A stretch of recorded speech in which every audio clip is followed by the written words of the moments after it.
एबे तो ब्रह्मपुर मार्केट रे आमर क्लाभिस ईवी आम लॉन्च करेलु 7 सीटर आम लॉन्च करेलु। बाकी ये दीटा ट्रिम रे आमर आछि बैटरी रो जोटा कि 42 किलोवाट पर आवर गोटे आछि आ गोटे आछि 51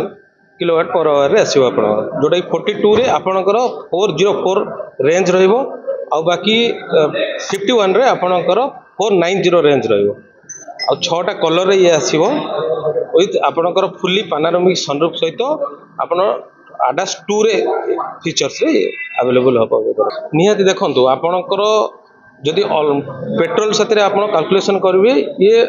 पर किलोमीटर आपको गोटे टंका हिसाब से आपंकर आसो आ बहुत मिनिमम प्राइस रे आपंकर प्राइस